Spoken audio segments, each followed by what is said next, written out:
Okay,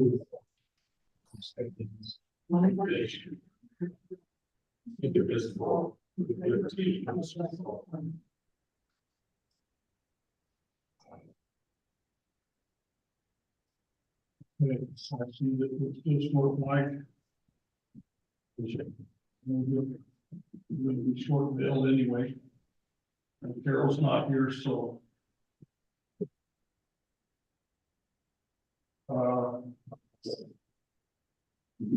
We do have a quorum. So, are there any amendments to the agenda?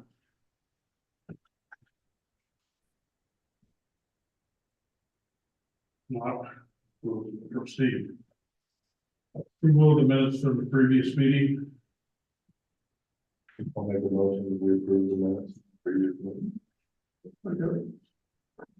Then move to second to approve the minutes from the previous meeting. All in favor, signify by saying aye. Aye. Opposed? Motion carries. Home business. Custer County zoning revolution. The commissioners did approve the recommended changes to the zoning resolution on March 6th. In our regular budget.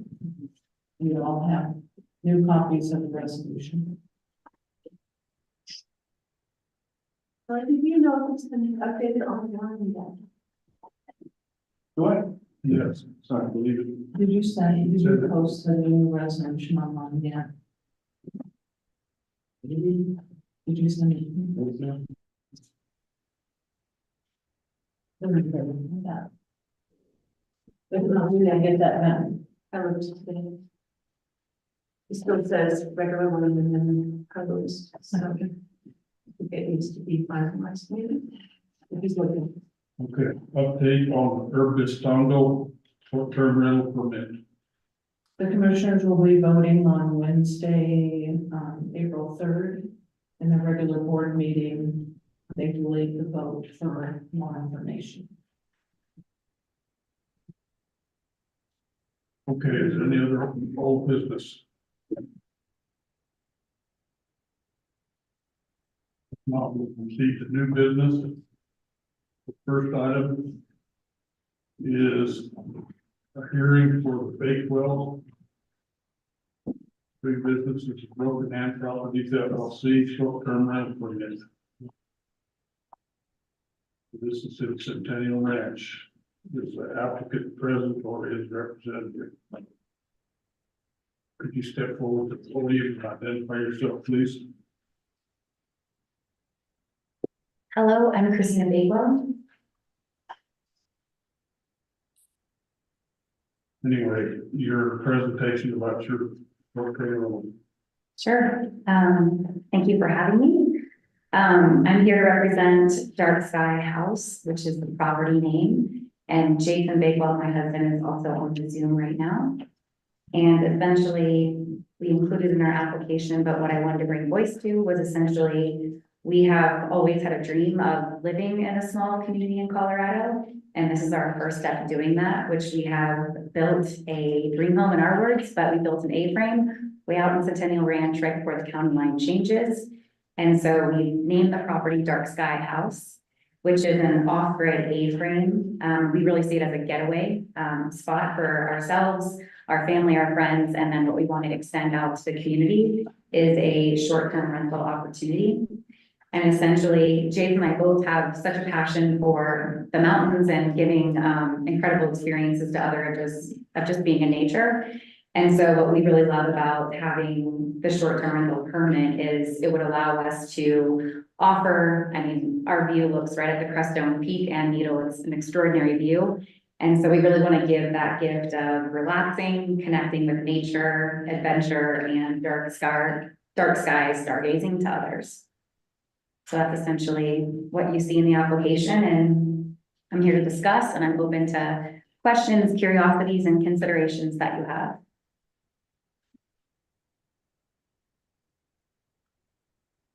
Any letters? No. public comment on this application? Yes. Just before you identify yourself, Here, yes. Joy Lewis, and property right across the street. Okay. Is it gonna be 12 months out of the year or? 12 months out of the year, and then just based on when we're there or when guests would be there, so yes. Okay, and how, Ma'am. Can you address the planning commission, please? oh, I'm sorry. Joy Lewis, property right across the street. The want to go property. Lot 265. It's electric around the property and it's open grazing out there. And because a lot of us have tried to put barbed wire up to get the fence seam cut down, I'm concerned about your property values. And just wondered if you're aware that it's open grazing. And that 4 to 5 string barbed wire is usually required to keep cattle out. That's all. That's all. Thank Okay, you. Thank you. Thank you. Are there any further comments from the public? Any comments from the site visit? We actually did go to that one. Questions from the planning commission? Have comment. Just thought your house rules were excellently done. Thank you. Well, I thought went into that and you're nice and comprehensive. and complete. Thanks. I do have a question. Are the boundaries of your property marked in some manner right now? Yes, they have fence posts on all 4, and we just recently put in that brand new fence last May through probably September. Thank you. Further planning commission. Your neighbor, Miss Lewis, what is she referring to regarding the 45th Street line? What is that referring to? Any idea? I'm not sure if that's, Is that what she was referring to? 425. Actually, I can answer that for you. Okay, Okay, they have open grazing out there. right, Okay, in order to keep the cattle off your property, you're going to have 4 to 5 strands of barbed wire to keep them off. right. I'm sure that's what she was referring to. That's correct. Very, But one that more is, cost, uh, one more cost. And then those cattle can cause a lot of damage. Yeah. whose cattle are they? Yours? Oh, no. Oh, okay. Well, I mean, what does the barbed wire have to do with the short term then? Well, I mean, except for that's a comment that why the fence was there. Oh, there was a fence there. Right. Okay. She said it was fenced all around the property. Electric. Electric fence all the way around. correct. Yeah, three around, and that's to keep the cattle out. And then we also put a fence 3 acres around the house itself. So then that way we can really keep the livestock separate from the house itself. Even if they, well, yeah, because 3 strands, even with 3 strands of electric fence, if they want to go through, it's done. Yeah, And it's wooden around the house. Just saying that if you have that barbed wire, you're probably going to encounter a lot of damage. okay, thank you. Okay, further questions from the plan? So there's nothing in short term has to do with the bottom line. Right. Yeah, Have you checked with or is there short-term rentals allowed in your supervision? In the bylaws, there's nothing against it. Continual lasting.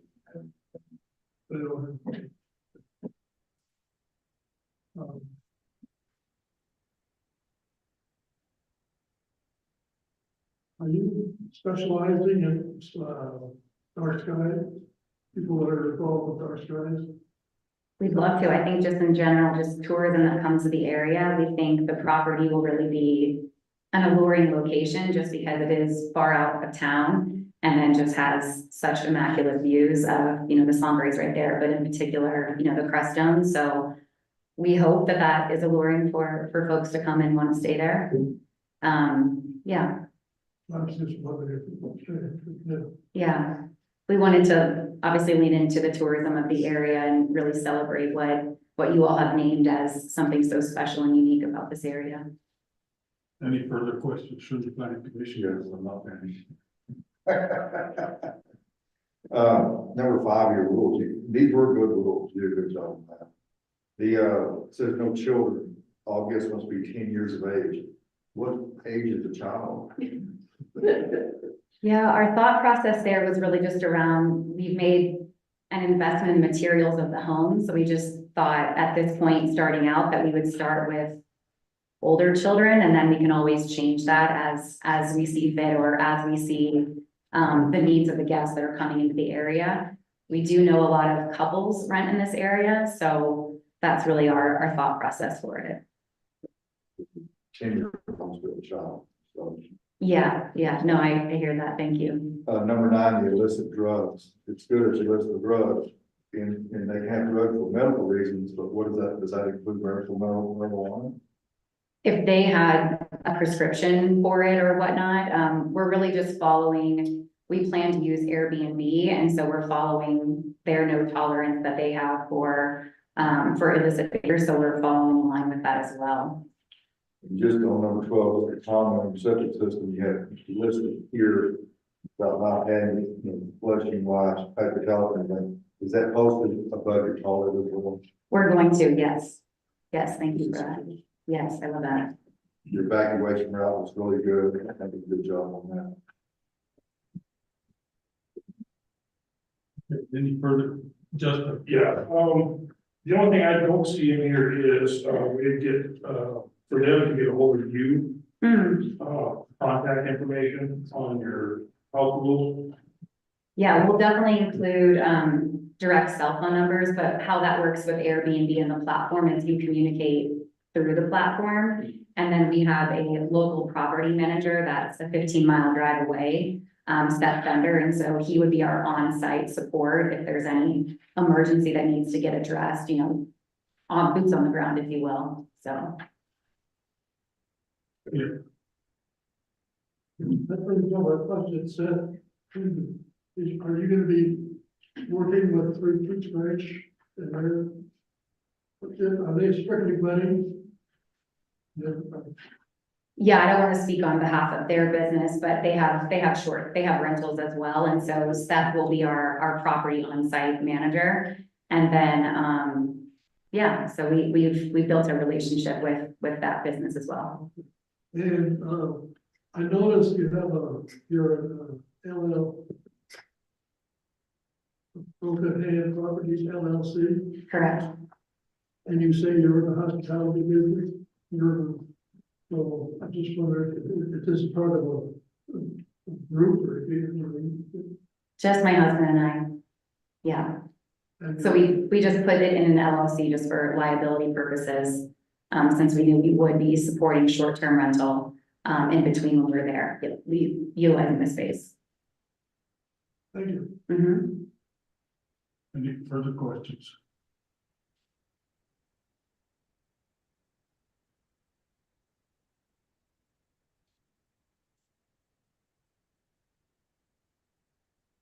Yes, If there have been serious problems out there, I look forward to your business. In the past, there have been serious problems out there, and it's very difficult to get an ambulance response, and the sheriff's deputies will not go out there. So I'm just wondering, hopefully you've been informed. You're on your own. Yeah. Do you want me to address that?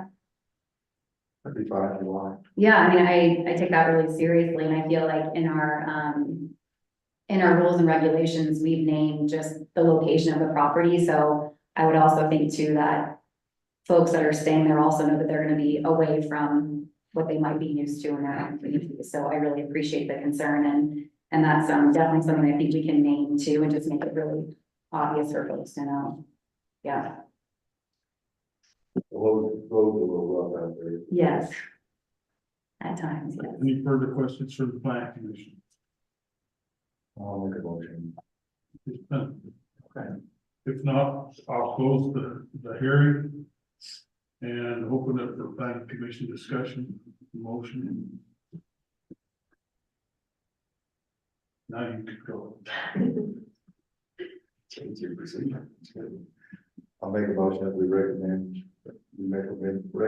the, I'll call it the Jackson Christina Bakewell STR for approval to the BOCC, recommendation for approval. And there's nothing else, no stipulations that I'm adding to it. Before you second, I would add that they do need to put the contact information Okay, good. in the, and so the condition that the contact information for your agent specifically needs to be in there. Okay. So that'd be, that, Modified motion. all Right. I'm fine with that. Do I hear a second? I'll second.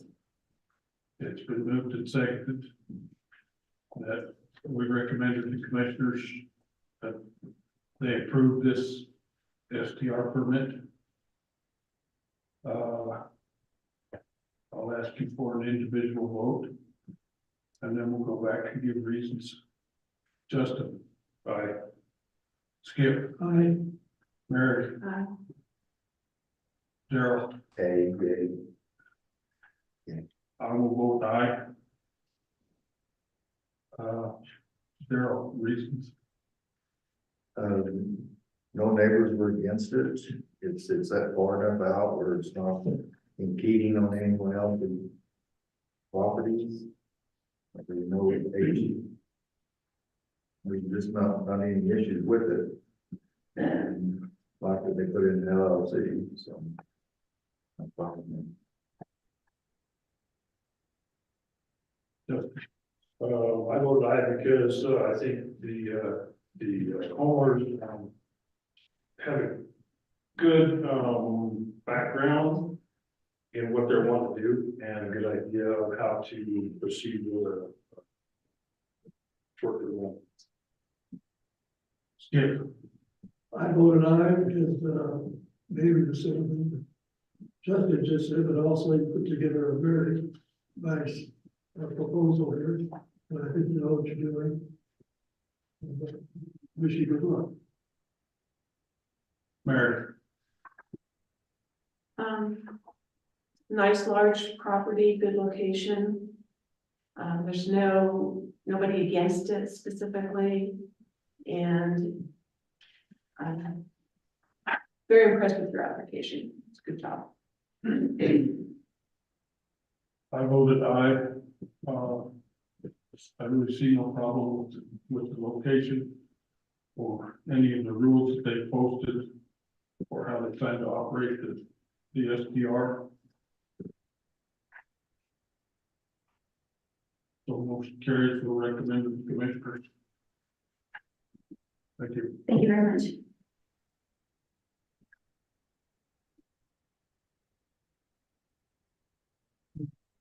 Second item is Lawson short-term rental permit. Hearing for that application is the applicant present or? I'm here, Sean Lawson. I'm on Zoom. Okay. Can you guys hear me? Okay. Yes, we're ready for your presentation. Yes, basically, me and my wife picked this property up in December. We were looking to retire there as the Bakewells were in that area. It's a few years out.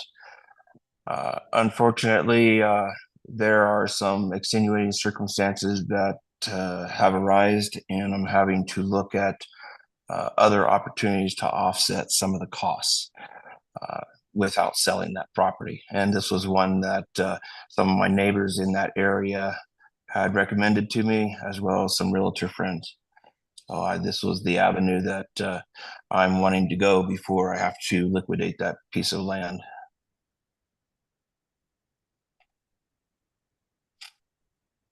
Okay, any write-in letters? Yes. Okay, here's a summary of the letters received. Mary Sabbath, not an adjoining neighbor within 300 yards, out of county mailing, opposed to having SDR in Aspen Acres. Keller Bowl, not an adjoining property in Aspen Acres, out of mailing address. Owner does not live in Custer County, concerned about how they will manage the HOA guidelines, noise, partying, and trash. The Fitzsimmons, not an adjoining neighbor within 300 yards, out of county mailing address. Previous experience with an STR in the area caused damage to the trail, handrails, trespassing, and unauthorized use of the creek access.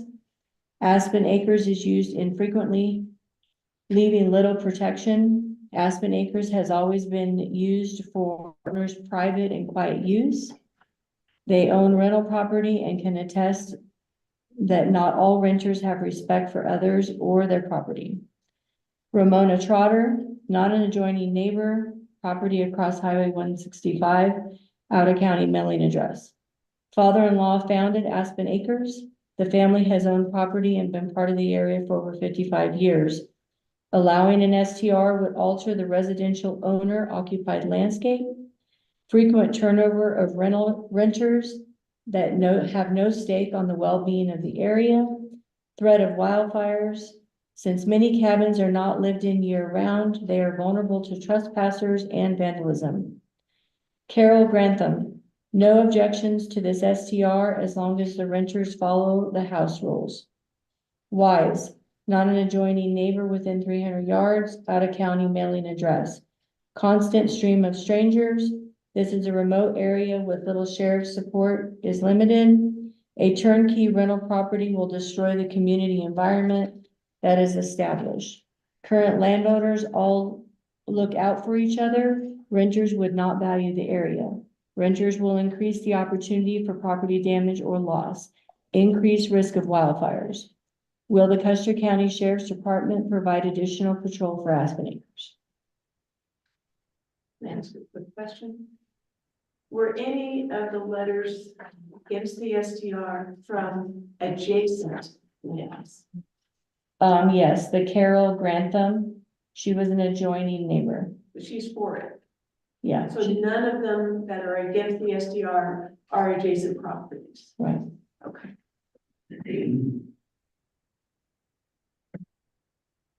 Okay,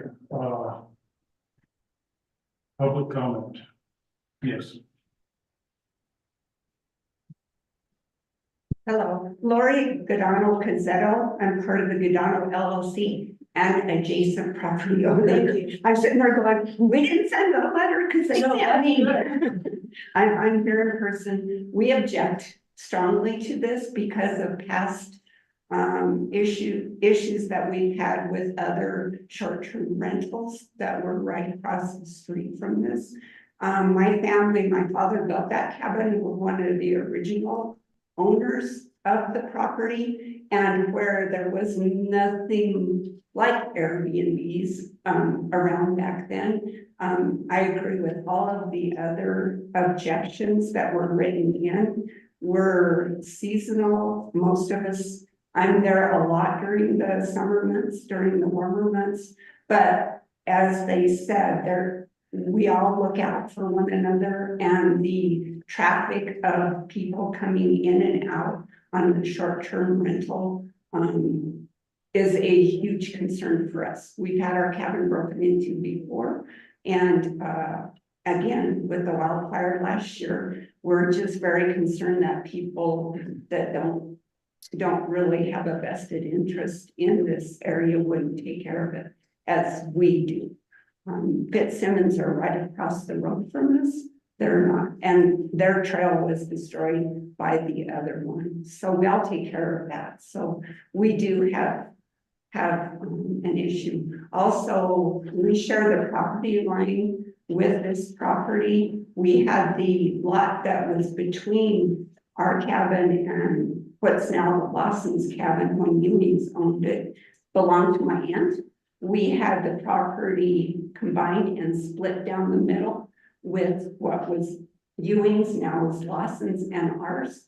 And the surveyor that we hired at the time decided to retire before he actually located the placed the property pins. So we don't know exactly, nor do the Lawsons know exactly where that property line is. It shows on your records, but the pins have never been set. So we need to have that done. I was gonna ask you guys, what's a good survey that from here that we can go do that? But anyway, we do object to this just because of the concern of what would be, what could be. We know, we understand that.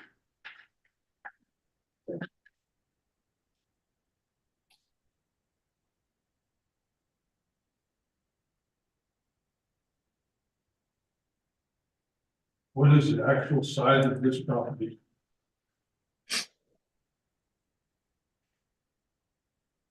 Mr. Lawson, I'm sorry, what was the question? what is the actual size of this property? Of mine, it is looking at just a little over 1 acre. And I'm familiar with the previous speaker there of that property line issue. I've talked to my neighbor across the street, as well as another one that's adjacent to my property, also a neighbor. He's going to be my representing agent to make sure, as everybody in this area, they all have explicit concerns about their properties, rightfully so, in the area around there. And that's one of the things that me and my wife and kids loved about the area, was the seclusion, the peacefulness, the quiet atmosphere. And in my house rules and so forth, that was one of the things I addressed, as well as staying on the public roadways and respecting other people's property lines.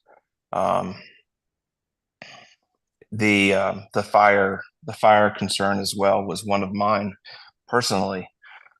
And I've made sure that I've already put gas appliances there on the back porch for guest use, to alleviate any possibilities of someone having an open fire.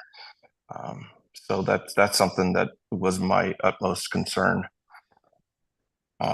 But yeah, I mean, I have a neighbor that is adjoining to this property that's directly across the street, and I have 2 other neighbors that live on that street that I've conversed with about this, and they're currently both out of state.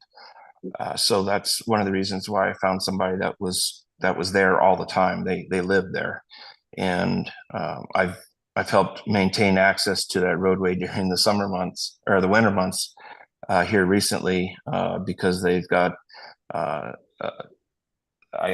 believe it's the what is his name? Robert Gallardo. He is in need of daily care, so they have medical staff that come up there and need access to that area. So I'm in constant contact with them, and I share the weather conditions and so forth with the other folks across the street.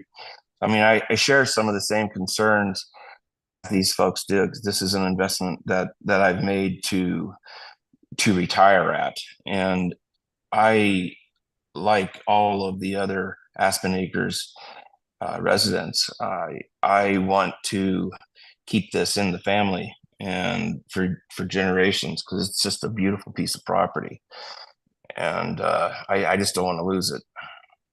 And I understand where everybody is coming from. I have sympathy for them with their concerns.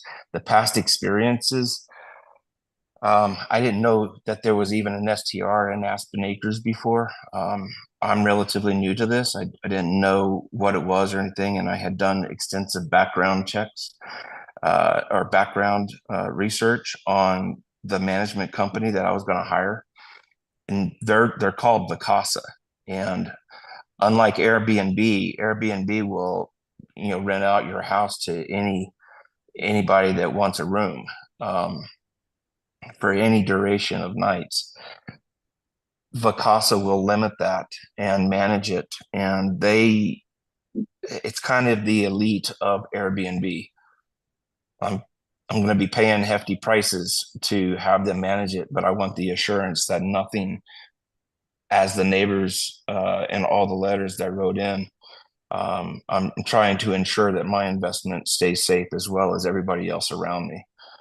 And that's why I've made that decision to hire a management company that would give access by digital locks and so forth, and have my neighbors that would be a very vigilant, it would be a helpful eye to make sure that things are going well. And this is a trial. If this doesn't pan out and we start incurring property damage, I'm going to pull the plug on it, because I just can't have an investment of this size just get trashed. Is there further public comment? I think it'll help, okay, I'm sorry. I believe that it was never an official short-term rental application. It was on the Tucker property, and we found out, my cousins used to own that, and then they came in. So anyway, we found out that that's who was stealing and trashing the area, that they were just renting it out, not Tucker's. It was before them. Tucker's came in and basically saved that property. But I don't think, we never received application notice for a short-term rental at that property. I think it was an illegal one, to tell you the truth. And we do like how Mr. Larson has set up those house rules. They are very good. So if there was some kind of stipulation put on that, if these weren't met, and I was not aware that they had Mr. or Gallardo's going to watch over that, we weren't aware of that. And Gallardo's they live up there. So they would be eyes on the property the whole time. So, I understand where Mr. Larson's coming from.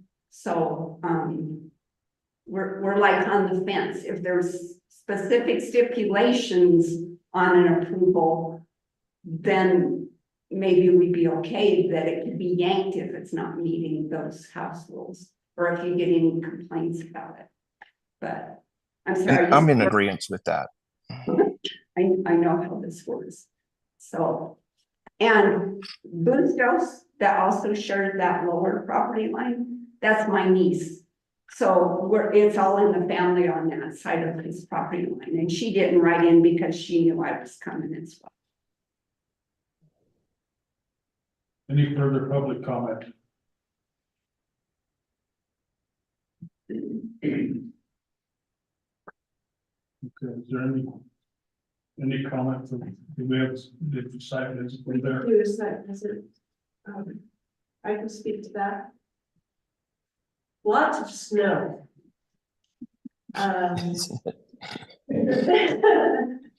But that road, Dorothy was able to get up that with a very large truck.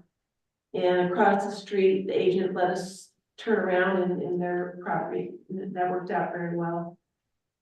My biggest concern is it looks like a tinderbox to me. And currently, the house rules don't say no smoking outside, and I think that that's an issue. But it is quiet, it's pretty quick to get out of there. If there was a problem, it's just right down the road and onto the highway. The people were there across the street, and it is an absolutely beautiful place. Thank you. I don't know if you want to add to that at all, Dorothy, since you were there. I don't think so. Okay. Good. Okay, if there's no further public comment, Well, what about us? what you- Oh, I thought you said, I'm sorry. are there any comments from the plan, questions from the I plan? thought it should- What's the site visit? Sure.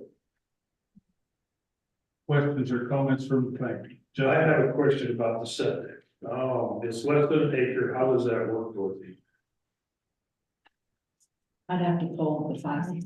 Go ahead. So I spoke with, Rye Septic, I can believe his name is Pat. He did send in a,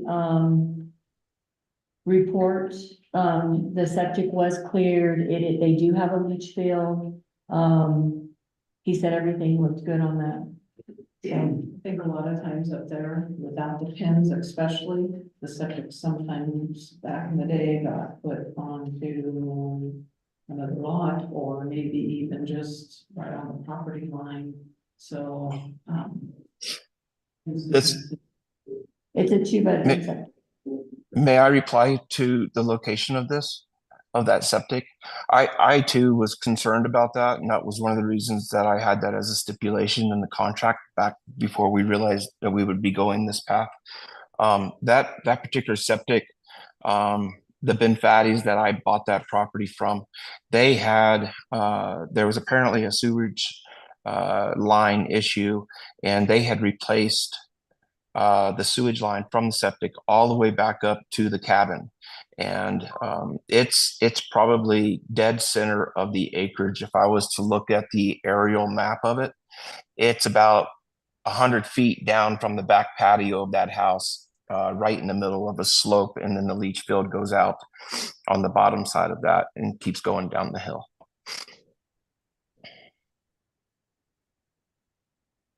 Not part of the site, if you said that there's a tinderbox.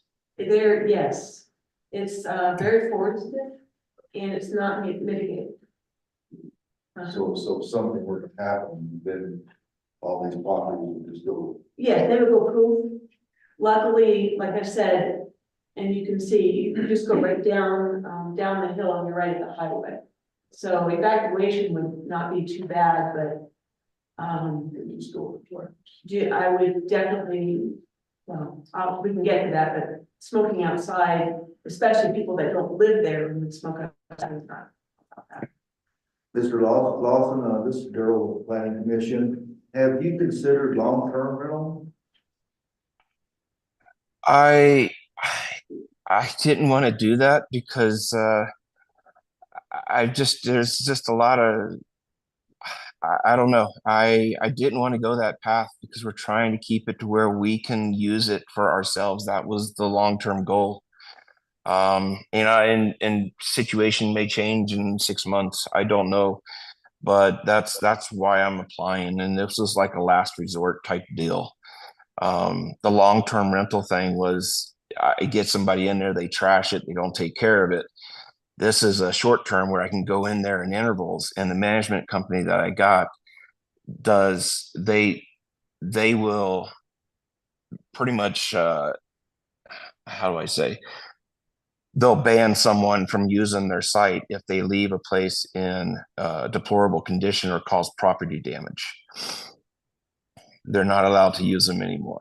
And that's one of the things that I liked about Vacasa. There's not any of the other sites that I could find that would do that. They stand up for the homeowners and they're the ones that made me actually apply for the STR permit through you guys. I didn't know that I had to do that. And they found it. They did their research and they found that it was a law that you guys had. So they're making me abide by your rules. I didn't even know about it. They're the ones that found that. Sorry to interrupt you. A lot of short-term rentals are on 2 acres, 5 acres. The last one, just 1 acre is only 43,000 something square feet. That's pretty tiny actually, compared to a lot of the short-term rentals that are out there. That's one of my concerns. Further questions from the planning commission? Skip. I noticed on the emergency exits, you don't have you have the 2 doors And then on the windows, you know, they didn't go in, they go out the windows if necessary. Or they screen saw. I'm sorry, I can't quite understand what the gentleman's saying. I think it's a question. Are the windows accessible for emergency access? Yes, all of the windows on the first level. I think there's a chair in front of one corner window. If you look at that diagram, and there's a back door on that main level on the main floor plan. Okay. For your information, Picasso has 35,000 homes to take care of. It's not your local occupant. Property manager. I think he's got a local manager. Yeah, they're separate. Yeah, it's- There's a local manager and then there is, who advertises. yeah, but you're- Oh, yeah, Yeah, the code is a manager that lives in Florida. Further questions from the planning commission? Just one more about boundaries. Is this barbed wire in? Is it barbed wire fence anywhere? Or is it all open range and sense?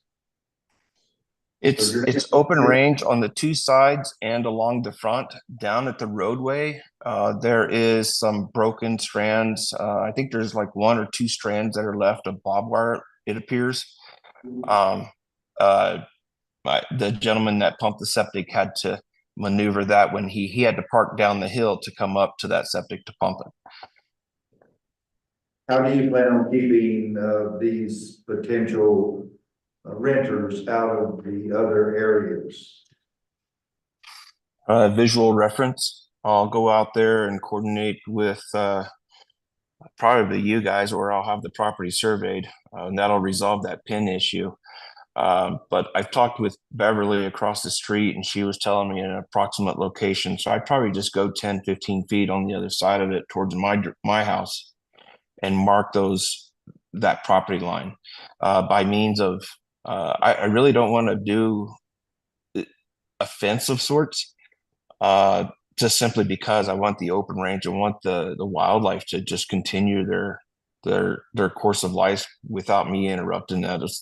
It brings the beauty and the tranquility to that area, and it's just, I don't want to interrupt that. I mean, if I can put up a visual reference of some sort, it's something I'm going to have to evaluate if I can go forward. And I want to make this right by everybody. It's I don't want to have the impact that my neighbors are concerned with, because me and my wife want to retire here and I want to have good relations with everybody. There's no fences allowed in our HOA. Which is good. Well, I mean, the markings that we talked about, when we set up everything, it was natural markings. Rocks stacked up. I mean, anything that doesn't look like you don't want a little green sign out there saying, hey, don't pass this. I like that. That's a great idea. I love that. Natural markings is what we were looking at. Something that somebody would say, well, that's unnatural, but it's natural. It's rocks stacked up. It's something that you can see from point to point. So Okay. somebody says, well, I know where I'm at and I don't need to go any further. Yep. And that's something that I could take a picture of and actually put it on the guest handbook on the inside of the house. I was talking to my wife about that the other day. How are we going to set parameters up so that they know that they're not on someone else's property? Further questions from the planning commission? They have an address sign. It's like the sign, they do have one. They have one ordered through the fire department. Right, all right.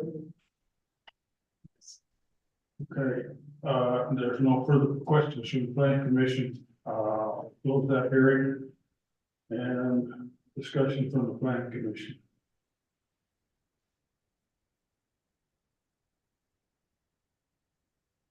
Hearing none, do I hear a motion? I would move, that we recommend the Lawson STR to the BOCC for approval, and I have lots of conditions, so are you ready? All right, being there, I can tell you no more than 2 vehicles. Any change in agent or agent relocation requires STR review. No smoking outside. Pets must be on leash when outside. And mark the boundaries in a natural way and list that in the house rules. What was the third one? 1, 2, 3, no smoking outside. Okay, there's a motion. Do I hear a second? I'll second. Seconded by Skip. Further discussion?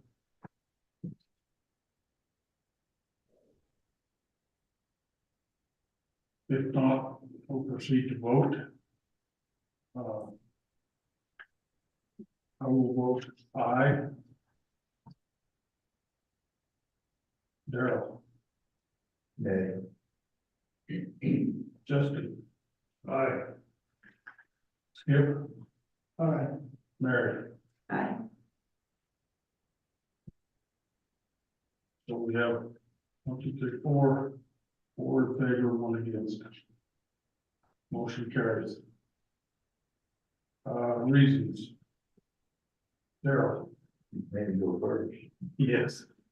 I believe the gentleman, I feel for him in the sense, my main concerns, and why I vote nay, is it's a very, very small property. It's 1 acre.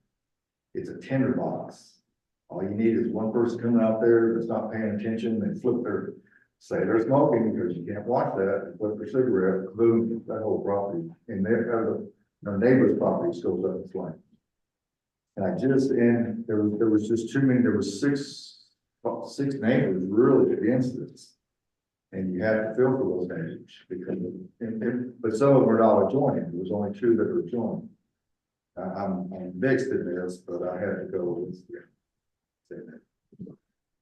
Mary. Having been there, it'd be a place that I would love to stay when in an STR. And having the agent across the street is extremely advantageous for watching and if there's any issues.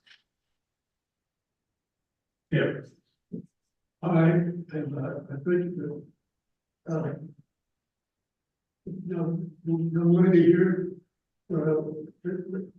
is happy to, have a presentation.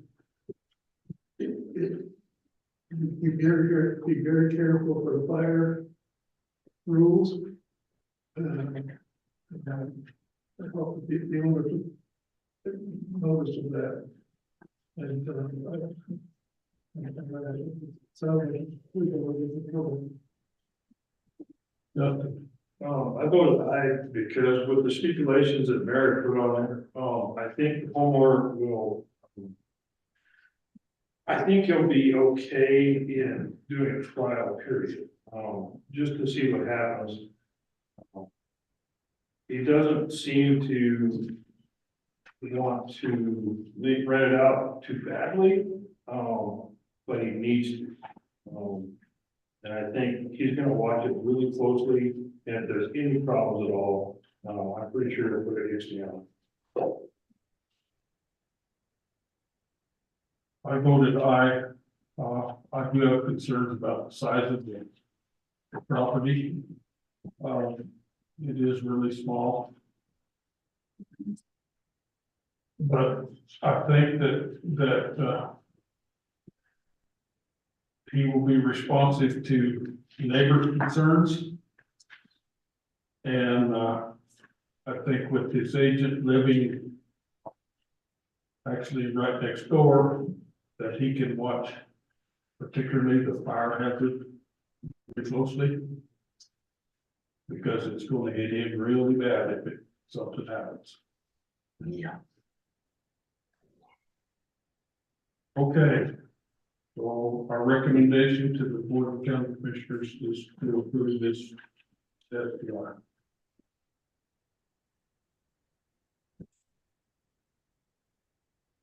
Thank you.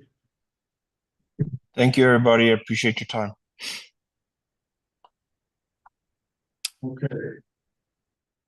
The next agenda item is a current special use permit to operate a small bandsaw sawmill located in zone 4. Applicant's presentation, please.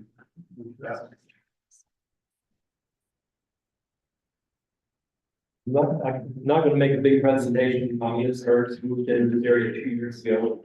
Bought this property that was not an HOA, way back in the middle of nowhere. Wanted to raise some beef if I can, and have a sawmill, a band sawmill, one-man band sawmill back there. That was intentionally bought because it was not on an HOA. I do realize I do share one road with my neighbors. And I want to respect that and be able to help them if there's any repairs needed on it, and I have done so. And we've also, I have the equipment that I can repair any roadway that needs to be fixed. And as far as the sawmill goes, it's a one-man band sawmill.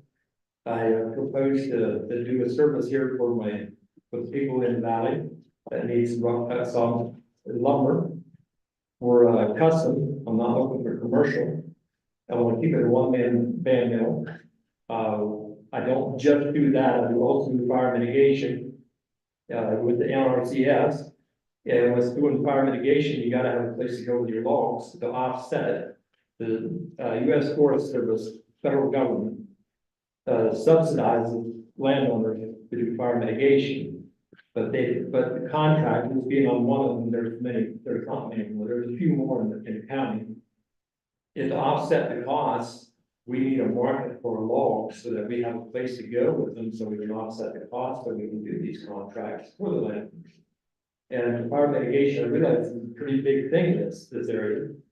And just a little thing from the U.S. Forest Office, we have in between 2018 and 2023, they paid here in Custer County 1,470 acres of forest mitigation, of fire mitigation, which the contractors need a place to go with those logs. I'm not looking to get log trucks coming in my property every day. I don't want that. I'm not looking at that kind of operation, but there is log trucks bringing in logs from time to time. And so far this year, there has been paid 138 acres to do fire mitigation up until March 15th, which is not passed. And there's many more acres being slated to do later. But going back to the sawmill, it's a one-man sawmill, it's a band sawmill, it's a portable sawmill. I don't have anything put up yet for sawdust. There's an issue with sawdust going around. That's about the only thing I can think of that could be an issue. I wasn't going to do it until I get the special use permit. I'm here today to request a special use permit. But going back, when I first started, I had no idea that there needed to be a special use permit. When I was made aware of it, there was other unfinished business on that property, which was addressed and taken care of. So now we're ready. That's all I have. Okay, were there any write-in letters? Yes. Eugene and Judy Ropoff, adjoining neighbor within 300 yards, out of county mailing address, letter of support. Michael Robinson, adjoining neighbor, out of county mailing address. Parcel not designated on the application, object to either parcel he owns. Previous experience with this type of business in another state. Noise and disturbance to neighbors, increased traffic from trucks, trailers, and cars, increased lighting and working lights, sawdust and slab wood, byproducts of the operations which create toxic water runoff. Did not see any plans to mitigate any of the possible issues. Due to the large amount of loads already brought onto the property, certainly result in a larger amount of traffic than mentioned. This will be full-scale commercial operation that should not be approved. We have the need for much more information, stipulations, and regulations. SAW should be in an enclosed building. What hours of operation? How will waste products be disposed of? Water mitigation and potential fire hazard. Curtis Braun, letter of support, recommends approval. And then we had a late letter from Andy Kagan. As our community sees an increase in forestry activity, we are going to need to be able to support these projects with a market for logs. The best way to do so is to have a competitive group of mills that produce lumber and other products locally. With funding available from federal and state sources, we have seen an increase of local and regional contractors coming to the area to provide forestry services. With the larger scale mills nearing capacity, we as contractors find ourselves looking for buyers of quality logs in smaller local mills. These operations are critical in keeping the cost to the landowners within reason. Without smaller local mills, we ship to mills as far away as Fort Garland or Montrose. This increases the amount of truck traffic on the local roads and highways, as well as moving jobs outside our community. I highly recommend we as a community support these small forestry-based businesses. It becomes a win for us all. We get healthier forests, we reduce the industry of wild land fire, we create jobs for all skill levels, and we keep dollars circulating in our community. Andy Kagan. Okay, public comments. Hi, my name is Mark Rayner, and I'm the first property that Enos did forest management on. And he was recommended to me by the NRCS.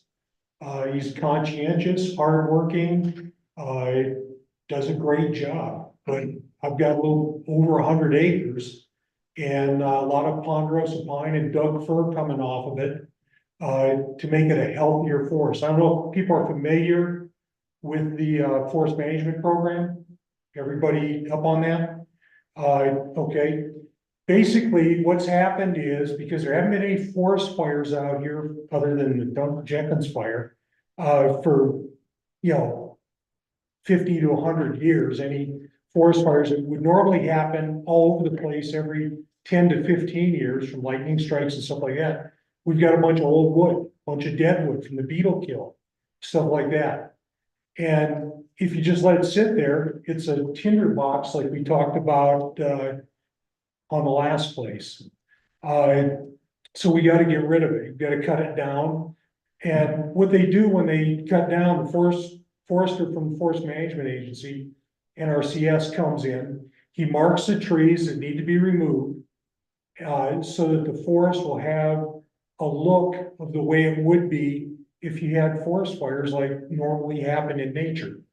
Since they're not happening, this is a way to mitigate it.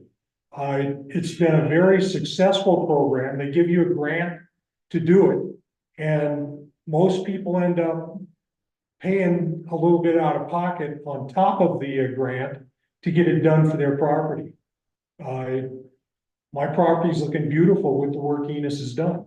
But the issue is how to get rid of the logs. And last fall, the Department of the Interior, the Forestry Service, NRCS, they had biologists from Washington, one guy with a little man bun.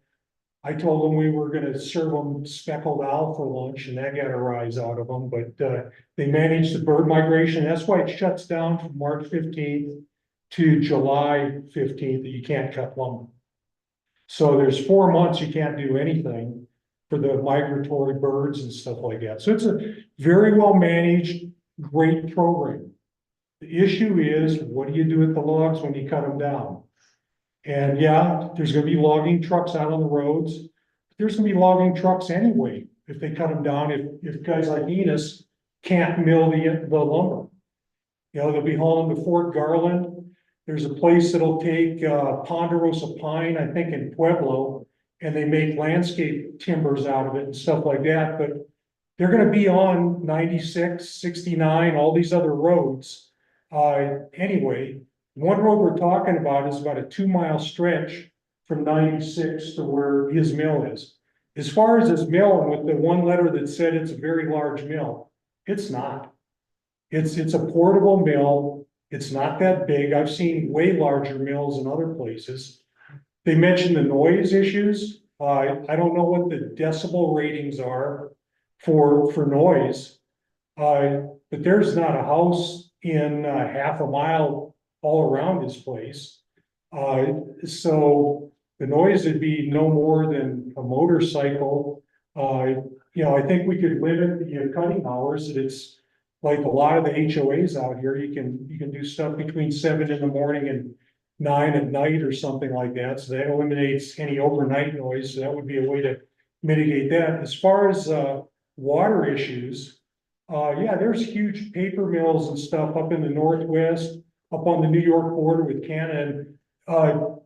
So I'm qualified. I got a master's degree in environmental engineering. There's no danger to any water out there with his mill. The only thing I could think of, he got what, about a 30-gallon diesel tank? So that's it. I mean, you guys are talking about putting a 500-gallon tank out at the airport. That'd be much more danger to any water in the area. I see the benefits as huge, and the consequences as nil on this, very, very small. With the road issue, when the trucks come in there, and these are like local trucks, like Andy Kagan, I think he's hauled a lot of it for you. It's one of his trucks. They load it up and they haul it out and drop it off. And these guys are residents in the county, so they're not gonna, trash our county to get this done. But it's a very beneficial program. We need local sawmills. Actually, we need stuff that's bigger than what Enos has to handle the lumber. They're talking to the forestry guys and interior guys when they were out here. This is where a huge gap right across Custer County that they want to get mitigated to keep a bad forest fire from happening, like stuff that happened up in the national park last year. The stuff that was west of Cripple Creek with the fires and stuff like that. So very valuable program, gets rid of the dry lumber, and it's just a good thing. So I hope that we approve it. Okay, If that was not obvious. next comments.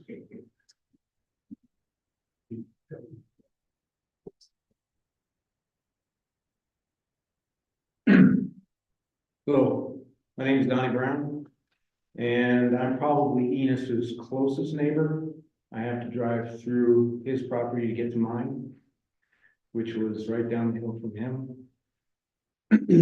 As far as the actual business, the sawmill business, I'm not really up on all of that. But I can attest that it is a small operation, small mill. And it seems like it would provide for a good service for the community. If anyone was gonna have problems, ingress, egress, it would be me. And that has not been an issue to this point. As far as getting in and out with trucks or anything else, because that's the only way I have in and out of the property, so. I would recommend to approve it. I think Enos's intentions are not to become a huge commercial operation, but to do just what he said. So based on that, that's what I have to say.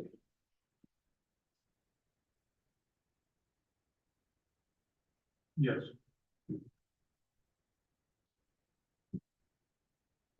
Hi, my name is Lee Gliver, and I am lot 3 of Cotton Springs Ranch.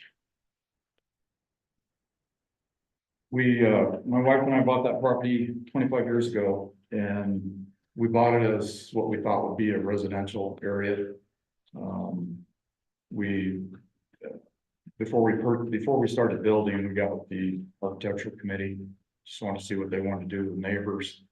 Had an open line of communication with everyone.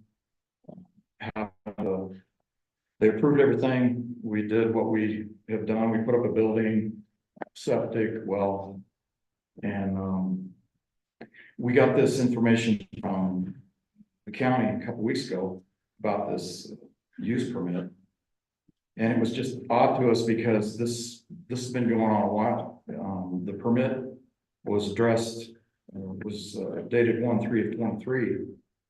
And as far as we know, that's how long it's been going on. I've got 50 years of construction experience in Colorado and other states. And all my business doings, I've never been able to do a project without having approval, permit, or anything like that. So I don't understand how that can be operating at this point. At the beginning of this, he set up there was a camper trailer, portable outhouse, etc., generator, and not to mention he built a big barn, which I get. I'd love to have that barn. It's beautiful. With that and piles of lumber, and where he put it is right in our view, which I'm okay with that too, because it's you have to build. I guess I don't understand why the mill has to be in that location, why it has to be in between us and him. Because we receive a lot of that noise.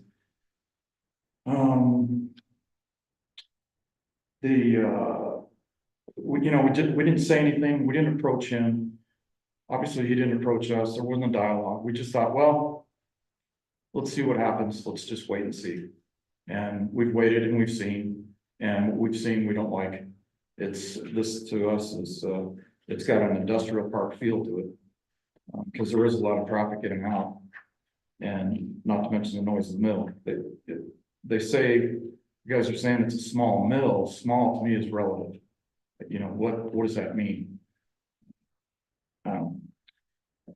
He said that the traffic in his application, he said the traffic would consist of 2 or 3 tractor trailer loads of logs a month. If that increases, then what? Did we reevaluate that? What does that mean? He also mentions other traffic would be lumber customers, a couple a week at best, again. He mentions access is coming in my driveway. That was quote unquote from his application. That's not true.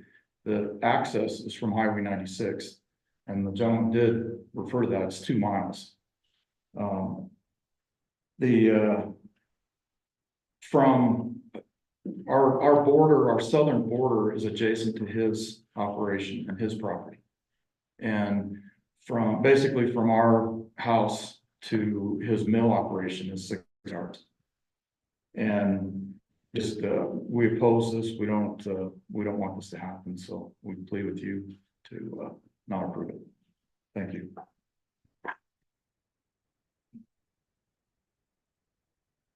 Yes. I'm John Miller. I also own one of these mills that I do mine privately, the mine's just for my own use. And if you have a lawnmower, that's basically the noise these things make. They are not loud machines. They're not a problem to anybody. They don't make a bunch of dust that's gonna fly everywhere. And last time I checked, when you own a piece of property, it's a free country. Unless you're in an HOA, you can do what you please on it as long as it's not harming anybody. I don't see the problem with this because I have a mill as well. The problem I have with my mill is we get some stuff on the side that builds up. It is not a problem though, because we turn it into firewood. It's gone in the season. That's all I have to say about this. I just think people just like getting in other people's business, and if you want to be in a controlled environment, be in an HOA. They can tell you what you can and can't do. I live in one. Thank you. Yes.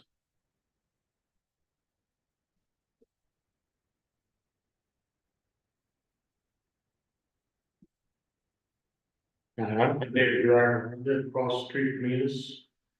And I live across the street from Lee as well.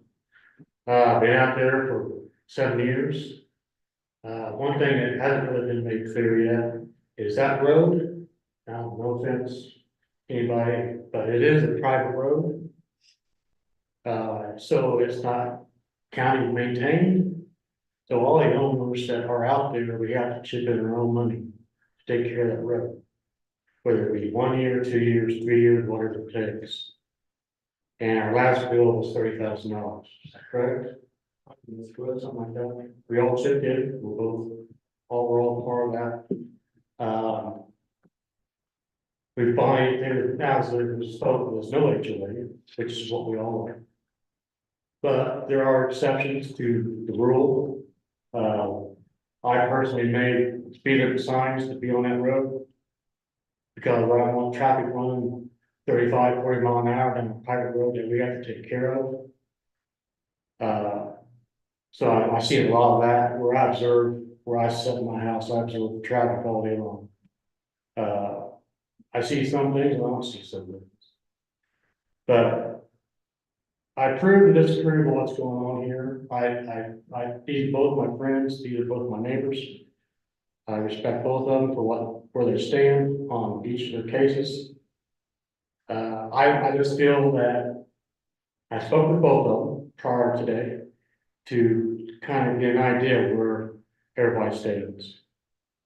And I think that there should be acceptance on both sides of the fence here. We need to, I don't want either one of them to have to move because the other one doesn't like the situation. If Venus needs to make small adjustments to his operation to make it accommodating for Lee and his wife to be able to be comfortable to live there. I mean, we've had it probably 20, 25 years.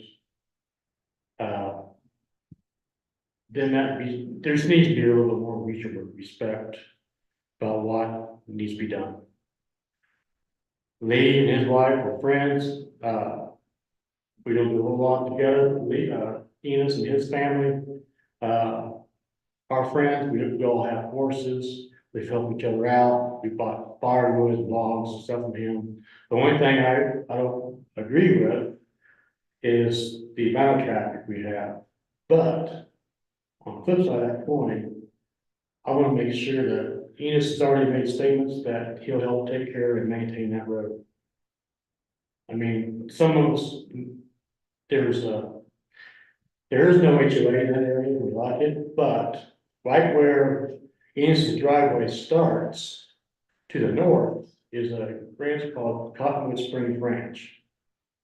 And the majority of them are just part-timers. There's only 2 full-time people who live out there, me and my neighbor. And so we want to be sure that Enos and everybody if their trucks are gonna come in there once a month and they're gonna tear up our road, I mean, I feel like that he should be responsible to help us out and maintain that road. Otherwise, I have no other beef with what's going on. As long as you two can get together and work something out and make it feasible to build it, then I have no other beef with the situation. We're all friends, we should just get along and I hope the best. Thank you.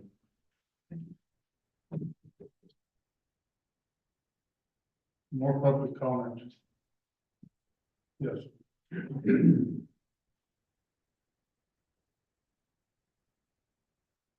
Well, I'm Mervyn Kinder.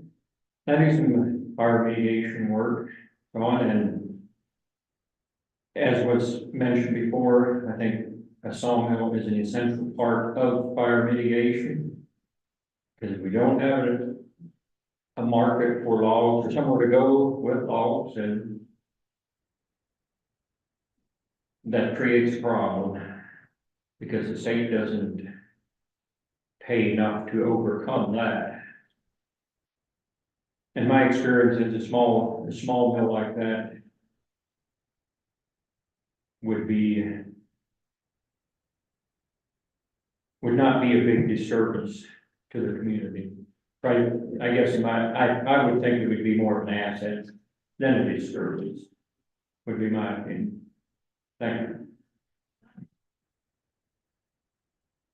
Further comment? Planning Commission.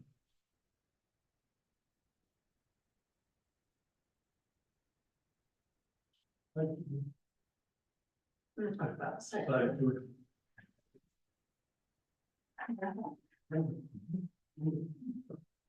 Um, I was impressed that we were there just for last week, and it seemed to be out about very area around there. I didn't notice that these their houses, I'm sorry, I don't know why not. What was there was impressive. I think but the thing that bothers me the most is what the gentleman said. Why does, what have we been doing since March the 1st, 2023, today? What I've been doing? I don't understand. I mean, has the business been running? I did, but I did not know there was we needed a special use permit. And I was made aware of it, then I applied for it, paid for it, and applied for it. And then I couldn't get it because there was other issues. I didn't have an occupancy permit for one. There was a camper trailer. A friend of mine had a camper trailer on that was out a sewage. And there was some other stuff like that. I said, well, okay, let's address it. And I addressed it and fixed it. And when it was all done, I put back in for a special use permit. And I never got an answer. And here I am today. I've been 99% waiting, but just going back to the sawmill. Really, my sawmill is just a third of my livelihood, but I've done sawmill for 30 years. And we had big sawmills where we had 20 guys working. This is a very small operation. Just because there's a big pile of logs doesn't make it a big operation. Just because the farmer's got a lot of hay laying there doesn't mean he's got 1,000 cattle. But I'm a third of my business is fire mitigation and logging. I log for some of the local guys here, one of the local ranches here, Everhart Ranch up there, but I can only operate up there at 11,500 feet or 11,000 feet for about 2 months. And then I gotta get out of there because hunting season's coming. But there's a lot of hunters coming. And I've been doing logging for BLM up in north of Cotopaxi. That's also up high where the snow doesn't go for a long time. So I can't get in there right away, but when I get in the log, I don't want to mill a whole lot. I might do a little bit now and then. But during the winter months, when I'm not busy logging, and if I can't supply enough logs, I'll buy logs. And then from the month of September to the end of October, I have an outfitting license where I pack in hunters camps. Not hunters camps, and pack out elk. That's what I do in all the San Luis Cristos and the West. So that keeps me quite busy, so I can't log or sawmill during that time. So the real actual time that I'm actually milling is very minute. But what I'm milling is for these local contractors is most of them go to that and some for the local ranchers. But as far as commercial, it is not commercial. I don't even think there's a commercial market in Custer County for lumber. I have not found one. I don't think it's there. Did I answer, go too far? Yeah, so I'm looking around, I don't know if this is a clean operation. I didn't know they saw it, but of course it wasn't perfect last week. That just bothers me that you've been doing this work. You're with no permits or anything. Well, I want to do whatever it takes to get it. Daryl. Yeah, we need a song. No arguments whatsoever. That is a concern of mine.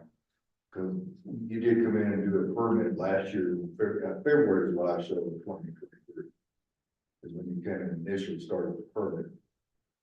And from my understanding of the sawmill, because if I went somewhere and asked, hey, I need to get some lumber cut, and this was like, gosh, this was 3 months ago, where'd I get some lumber cut? Your name came up quickly. I'm like, well, I knew because of what was going on, it wasn't legal. And you know, and you're kind of like, uh-oh. And so I couldn't go there because I knew that we'd be sitting here at this moment in time. May I comment on that? Sir? May I comment on that? Yes, sir. I have sympathy in waiting. I don't think there's anything I can do except wait on whoever the powers to be to issue me the permit. Whatever it needs to be. So that's what I've been doing, is waiting on that. In the meantime, yes, I am guilty of operating it without a permit because I do have to eat. Yes, sir. Have I advertised? I've not advertised the first piece of advertising. So when you heard from the service, it's word of mouth. So I don't really technically have advertised yet that I'm in business. But I gotta eat. Right. So I'm guilty as charged that I have operated it without a permit. It kind of puts us between pick on a hard place, I guess is the word. Maybe that's not true, but a rocket hard place is the word. Because yes, we need a sawmill.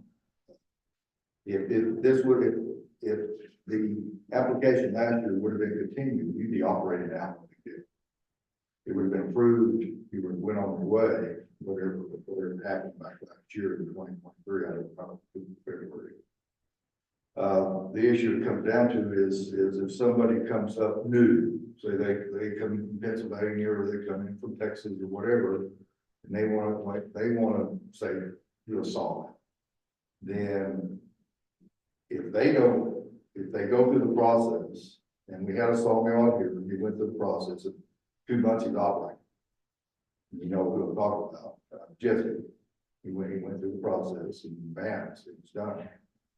And it just, if someone else comes in and they don't do the process, and we don't have some type of action, or I guess, I don't want to say the word penalty, but some type of action for someone that operated without getting that approval, it makes it very difficult on the future of individuals coming in, because they're, you know, because I think you're from Ohio, correct? Pennsylvania. And there's different rules and regulations there just because of where it's from. Never heard of a permit. Yeah. So, yeah, you probably didn't need anything there. If we do that here, just make sure, because it's a different county, it's only 2 counties like this in Colorado. And so it does operate differently than a lot of counties. And I don't know what happened with that, so it makes it very difficult. Well, how do we get this approved, but still somehow keep someone else from doing the same thing, operating for a year without going through the process of getting a special use permit? And so we have to look at that and say, okay, how do we deter someone else from doing that? Because we do have sometimes people come up here and they operate illegally, and we catch them, but you know, it takes time like everything else. So I mean, it's you know, you started the process, and now you're here to finish it.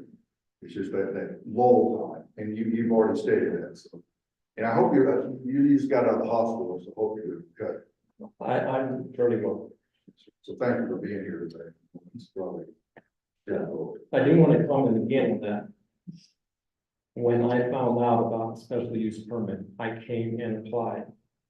Yes, sir. And then I got stopped because there was issues, and I addressed them immediately. I worked on it. Couldn't happen. You can't put a sewage system in overnight. And you sure can't come up with the money to do it overnight, an extra one. So that was all done. And then when I come back to redo it, I didn't know there was one more thing that I needed to do. I patiently waited until all of a sudden, I could be wrong, I think it was February 21. The letter was dated, if I don't do something about this on February, by the 21st of February, there would be I would have a hearing or whatever. That was the date that I got it. That was the day I come in the courthouse and said, what I do now? Because it was unbeknownst to me that I had anything else to do except wait till somebody hands me the permit. But here I am, we'll do whatever it takes to get it. You got, what are your hours, what will be your hours of operation for that song? No plans. I don't have plans when I have an order during the daylight hours. Am I fixing to put lights? Absolutely not. Right. The reason it's a one-man show is I've spent 30 years in the commercial sawmill where I was up against it every day, had 20 guys on the sawmill and almost 30 in the woods. I don't ever want to go there again. Now I want to operate a sawmill when there's an order and take my boat fishing as often as I can and create lots of traffic with my boat.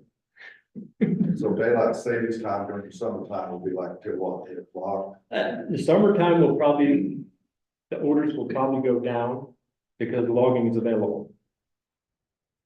And more milling in the winter time after hunting season. Because I also outfit cougars. So I don't have that much time to run the sawmill anyhow. Is there plans on closing that? I had no plans of doing it, but if that is a stipulation, we can do that. It would decrease the noise if there's any noise, I guess, at that time, in the evening hours. I would not want to operate evening hours. I would say at best, unless it is a contractor that needs the beams to finish a house tomorrow morning. At best, 4 o'clock, 4:30. And your neighbor that stood up here, he was looking at that, is there any way to move that sawmill to maybe mitigate what he's looking at? I'm afraid if I do, I'm going to create a bigger mess. By taking a tractor and trailer with logs down over a hill. That's at the end of the flat. I'm afraid I would sooner build a building to create that, to keep some of that noise intact than to move it, if I could do that. And also for the sawdust. I want to put a sawdust bin, but I haven't put a sawdust bin because it's minute, the sawdust comes off of it, but still it's enough to fed some horses. And what about in the road? The road I have offered to fix it. You know, like potholes and stuff like that with my own equipment, because I have a loader that I can do that with. And I have already. And if the time comes when we need to fix it, then we get the $30,000 bill, which I don't foresee to see that again, 30,000, because that road was in horrible shape when I moved in there. As a matter of fact, I had people ask me, what were you thinking to move back in a rough road like this? But anyhow, if whatever the bill might be, and it's split amongst the landowners, I am agreeing double mine. Because I have more traffic, I realize that. I'm willing to pay that extra.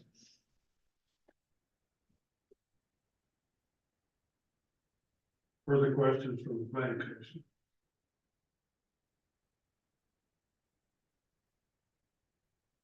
Hearing none, I'll close this hearing. And we'll go to planning commission discussion.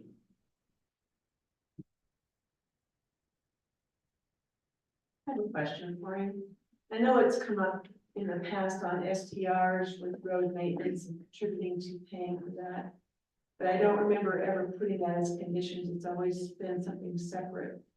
With an SUP, is there the ability to have some kind of conditions put in with regards? There's not, is there? On a private road. Okay, there's not. I mean, All right. best we can do is recommend that they enter an agreement with their neighbors for maintaining that road. Yeah, that's what I thought the answer was, but I wanted to hear it.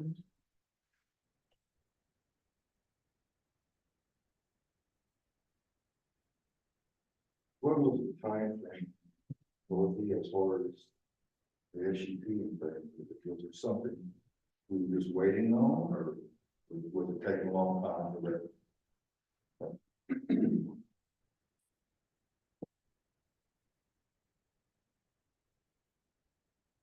Yes, this all originally started back in December of 2022. When I notified the property owners and issues. And let me just, before I go any further, I just feel the need to say, that this is my Bible. I follow this. If any resident has a question as to what needs to be done, please look at that, call our office. We'd be happy to go through things with you. I'm not, let me just back up. There was ongoing communication from December of 2022. Both verbally and in writing with the property owner. Clear up to November of 2023.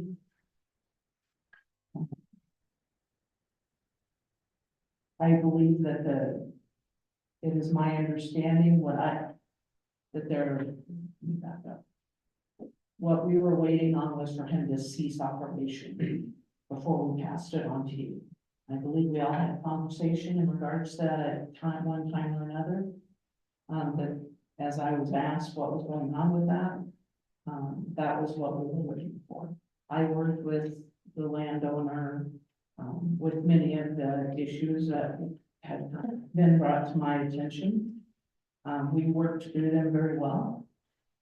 We were just waiting for him to cease operation. And he knew that.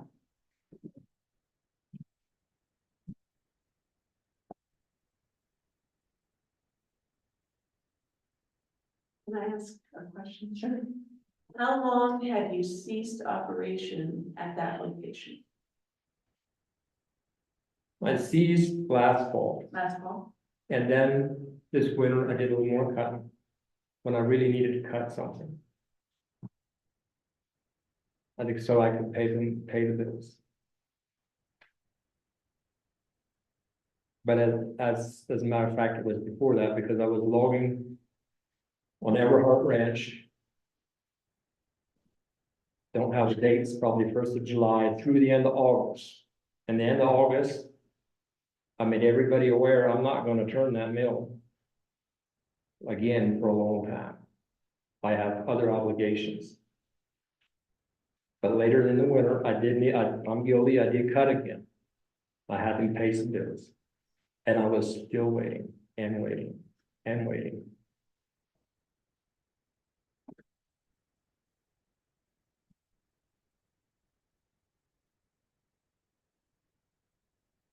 Further discussion about the planning commission.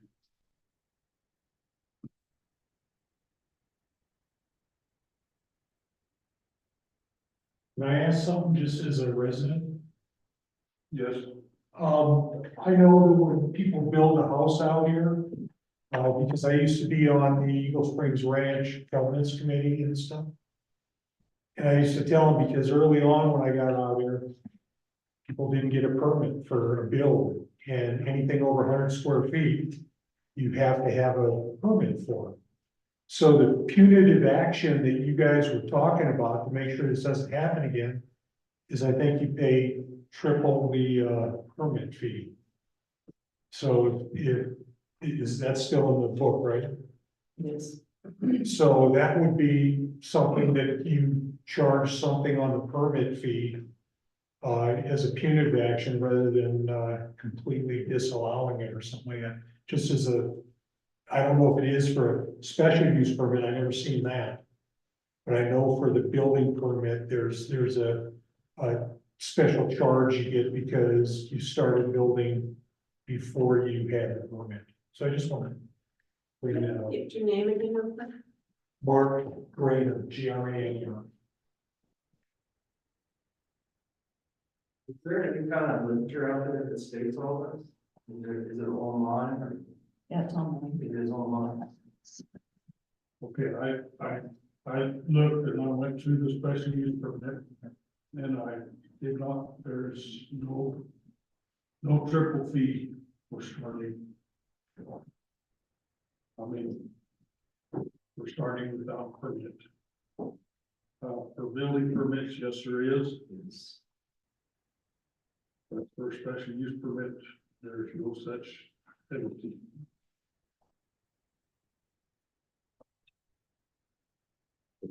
The best we could do would be recommend a penalty to the commissioners. That is it. What is a permit fee for that should be? This $400. Huh? $400. We're talking about $1,200.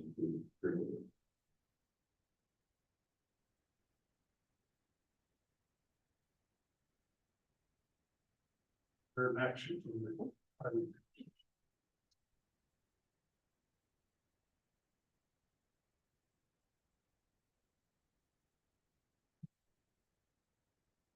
Got to deter this happening again is the issue. That's the main issue. It's happened. Now it's here, we do need a solvent. So we've got to deter someone else coming in here and doing this, because whatever we said today is a precedence for what will happen in the future if someone does the same thing. You don't want to tie yourself down to say, oh, because if a $15 million operation comes in here, we're going to put you $1,200, they're going to go there. You want that in ones, or you want, it's just not, it doesn't do anything. And, you know, we've got more traffic coming in, we've got more people coming here, we've got more organizations coming here. What we do today sets that for the future, for eons.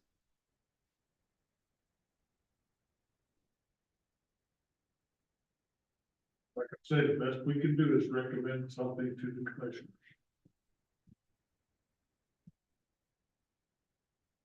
Yeah, because I don't like penalizing, and because, you know, he's a working man just like the rest of us. Yeah, I know someone had suggested, well, let's just hit him with $100 a day in February. My gosh, it's $30,000. That would kill you as a businessman, it'd kill him. That's not what we're out here to do. We're out here to help you because we want businesses. We're out here to help you because you've always started in business and you started a business. The issue comes down to is it kept operating without that permit after you knew that it was a permit. That's the issue. Now we've got to resolve that. But whatever resolve you will be later put in stone more or less with how it works with the next person. That's the issue. Can I say something? You come here. Right, it's still discussion. Does anybody know how many sawmills are in the valley, little small portable bins? I'd say 2. There's more than that. Yeah, when you said you were asking where you could get some lumber mill. You know, I was raised in Westland, and I left here right straight out of high school, so I've been gone 40 years. But I probably got 5 names, you know, just small, just little bands of sawmills. His is a little bit bigger, and he's the one I went to. Well, there's one that was approved last year, and he's already sold it to another gentleman. And so, and then Joe Troyer was out there, he sold his just now. Well, I mean, just how many, they're not approved. Because his Well, was there again, I got there again, all the time, they will get caught, they will get caught. Yeah. So one question you asked was, how can we show everybody else, you know, to come in and get approved, is to not penalize them. Which is happening, yeah. And not ban somebody that's trying to get approval, you know, so. Well, the issue is not that, if we were having this conversation in March, April of 2023, when we come in, we wouldn't be having this conversation. Yeah. It would be done, you know. I know on some of these other. We couldn't do it because there was some issues that he had to resolve. And We understand that, we're taking that into consideration. Well, I know on some of these other small mills, it's just a small part of their income. right. You know, they're cutting down trees, they're doing furniture, and they have their own mill. A lot of people ask me, why don't you buy a mill when you move to West Cliff? I'm like, everybody does a mill in West Cliff. So why would I want to buy a mill? Anyway, that was just something I thought of. Yeah, That's a the good way hidden to- ones will be found, but when will they be found? Who knows? Yeah. Maybe 5 years, from now, maybe never. So maybe in the newspaper announcement, if you approve it, hopefully you do, you put in there, come in and get approved, everybody. Right, but, but if the gentleman's doing this, we go like that, and he slap his hand, then those guys are going. Who's doing on that? Yeah, that's what will happen, so the way human beings are. Could I just say something else? You mentioned a $15 million outfit coming in to set up a big wood mill and, you know, big corporations like that, $800 is nothing to them. We don't have the need for something that big in Custer County. Sir, I'm just making. I know. I'm not, this is. But it wouldn't, you know, it's gonna be stuff this size. That kind of needs to be. I realize. Okay, so there's not gonna be a big corporation. I haven't been here a year. Good question. Well, it's these fan mills that are on a trailer basically. Do they stand the same rules as a mill that's stationary? It's a business. Yes, it is. So as long as you're selling lumber, then your business, you get a business. But for the ranchers that do it to make fence posts and stuff, not a business, because they're doing it for self-use. Actually, we have a lot of ranchers who have mills. And almost all those mills that I know of are permitted. But they were permitted in the 70s. I mean, they've been permitted for a long time. Some of those mills don't operate, but once every 10 years. You know, they're cutting trees off their own property, making lumber for themselves. So if a friend comes over and says, hey, can you mill something? We're gonna get fined for it. If somebody comes, you mill for somebody else? How would you catch that, sir? No, I'm just saying, How I would you mean, catch that? it seems to me like what the court's using him as an example. Right. He's trying to do right. The issue we have, if you don't mind sitting down. The issue we have is that this length of time in between it coming last year and now. There's your issue. And That's all that we talked about here. He's answered it. He told us the reasons, yes. the reason is, I've been waiting on them. And He said that 3 times. And there is no other reason, because I corrected all the wrongs that were brought in front of me. I did operate. I would move that we recommend that the Kurtz SUP is approved with the following conditions. You don't advertise and you don't operate until it is approved by the commissioners. Yeah. Okay, I have a motion on the floor. Here's second.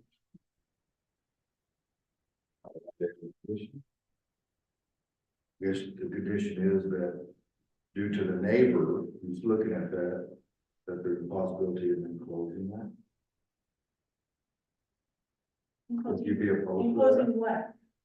His portable saw, May I, or just May not I- closing all of it, just in maybe a third part. may I make the deal with my neighbor? Privately?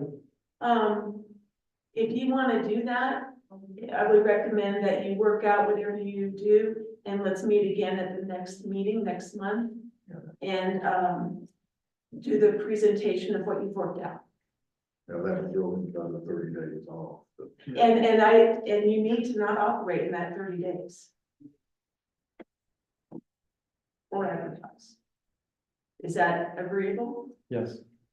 I think that's good. All right. But you don't. Let me bring that back. Motion for that. Let me bring that back. If I need to enclose that, I need to run the mill long enough to make lumber to enclose. Right, I mean, I'm not talking about. Not the next 30 days. Your year, Or plans for it. I mean. Right. There you go. you ever go out to Gulf Warriors, out there to get that 3-way? Yeah. It wasn't totally closed. it just, it kept the noise, I think, from his house. It kept the sawdust down, all that. I don't know if that would be feasible, if that would help the situation there, because, you know, your neighbors are neighbors. But you're asking him, because that's 30 days, we're asking him to not Yes, saw him, and then. that's the penalty. And then he comes back, okay, and then he comes back, it's another 30 days. He can No. approve it, then he couldn't operate. No, that she can, a lot of times it's within a week that they meet and they get approved. Right. Okay with that? They're not meeting weekly, they meet different, but I'll get it on the next available. Okay. It wouldn't be another 30 Possible, days, right? No. Okay. Can I say something? So I take it this is gonna be approved. Okay. Not necessarily. You guys gotta come together and make an agreement. Well, I mean, being realistic, okay, I'm not gonna have him enclose this. This is ridiculous. It is what it is right now. So if it's approved, it's approved. You know, for him to build another addition onto what he's got because of me is ridiculous. It's not worth that. That's what I was coming from, the health situation. This is crazy. So what I'm hearing is that you would just assume if it's gonna get approved, let's go ahead and do the motion today and get it done. Well, yeah, and that's, There's That's a motion yeah. on the floor. Okay, have a motion on the floor. Do I hear a second?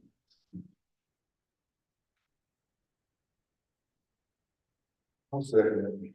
Thank you, Darren. Well, been moved and seconded. Any further discussion? Darryl pops his head up in my gut. Well, I forgot to add something like that. You Like to add that this, if this doesn't get approved by the LCC, that it's looked at by January of next year, it's reviewed. Reviewed by, what's February, right? Yeah, February or March, it's reviewed, you know, by the PNC office, with neighbors. Reviewed On the February meeting. Just got annually for the first year. That's how we usually. Okay, you want, okay, so is that okay, annual? Yeah, I'm okay with that, just. Okay. You can add that, I'm okay with that being a condition. You're okay with that, Mr. Curtis? If I understand it correctly, you, after a year in operation, you're gonna review it and see how it's going with everybody. Yes, sir. I'm good. We might make changes at that time or request changes. To be, of course, we want to recommend to the VOCC, they may not like change. I wanna live in peace and harmony with my neighbors. I will not go to heaven without it, and that's the fun. We see that, we thank you for that. Okay, it's been moved and seconded. Motion has been amended a little. So you're saying the penalty is 30 days? It is. Plus, honestly, there's been a lot more than 30 days that he hasn't been able to operate because he's had other things to do, to take care of. But in any case, specifically 30 days. Okay, we'll proceed to the vote. Skip. Aye. Justin. Aye. Darryl. Mary. Aye. Okay. I will also vote aye.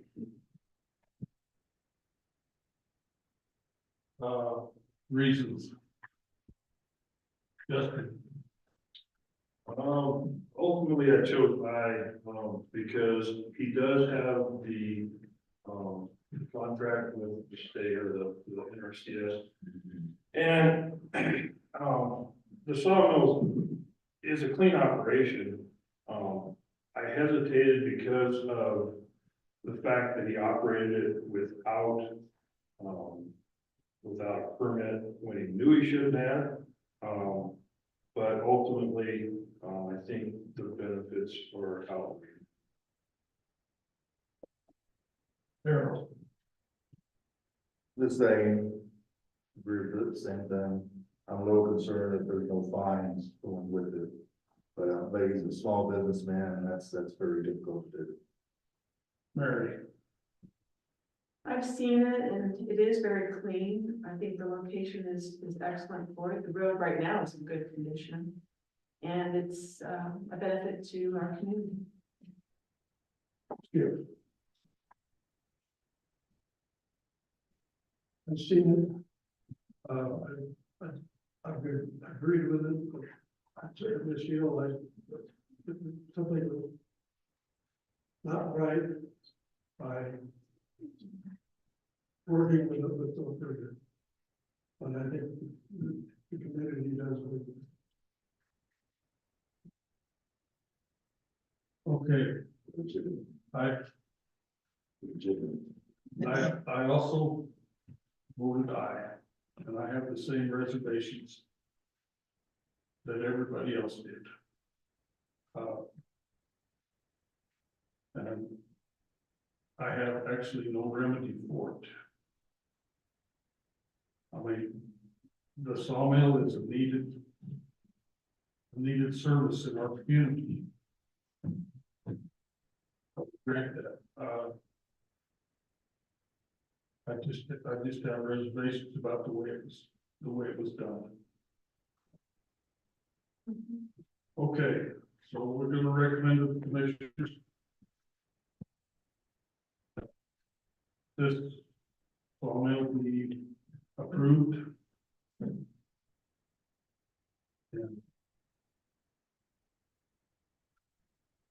thank you guys.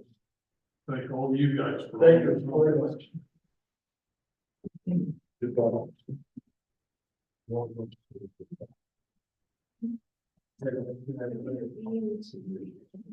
Yes.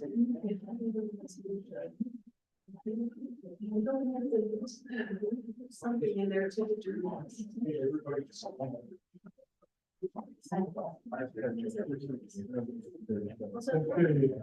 Then I agree. Very short business for slash. Like it's just a good rest. Sorry. Ready for the business for the planning commission. We would like to have a meeting, take some changes. Particular type of SUPs and SDRs. Penalties. We need that. I don't know if one of you are compiling a proposed change recommendation for change list on the resolution. We can start one. As far as fines and the penalties, actually, those are set by the commissioners. Oh, We can't recommend. But we I thought it was a resolution. This is a resolution, but fines, I mean, those are not firm, even though they're in a resolution. The commissioners actually set those fees and such at the start of every year, I believe, where they review Recommendation was. So you could recommend it Well, today, them. We could recommend to the commissioners. make it the same as the building permits, where it's 3 times for all the SUPs and STRs. That's a lot of money. $400 as just the base, so that's $1,200. Yeah, but you're talking about operation, I mean, for something like SUP, that's something that if they've been in operation, they're making money. So a $1,200 fine doesn't seem like a whole lot. You know, well, I can tell you, we probably spent more than that in administrative time. Oh, we do. We need to put you on the spot. And I mean, I would say I get something. I will work with anybody, if I work with people, I have no problem. like you said before, I don't know what the answer is, but somehow we've got to deter it in the future. We didn't. We did. There's no way to. Oh, We didn't deter him. no, No. we didn't. Um, I would recommend that, you know, Dorothy and I visit with the commissioners and see just how we can solve this.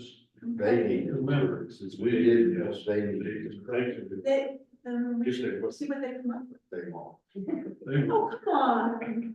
We don't But, know. I mean, we need to bring it to their attention that, okay, this is not an okay thing. No, can you have a business that's operating without a license, regardless of what kind of business it is? It's gonna happen. Right. Right. There's gonna have to be What are we gonna there's do? gonna have to be a penalty. We're setting ourselves up for a lawsuit just now Exactly. by not putting a penalty in there against. We just That's set ourselves. something. But there's nothing in there right now. It doesn't matter, we couldn't make recommendation, we recommend, you know, that he wears Nike football shoes. I don't, Yeah, I mean, they don't have to do it, but we should have recommended it. I mean, I should have added that in. Should have. How much would you have done? I would have done probably 1,600, 2,000. So let's say minimum 2,000. That's what we should have done. Chairman. we could have made that recommendation to. I've just never seen that before. I've never.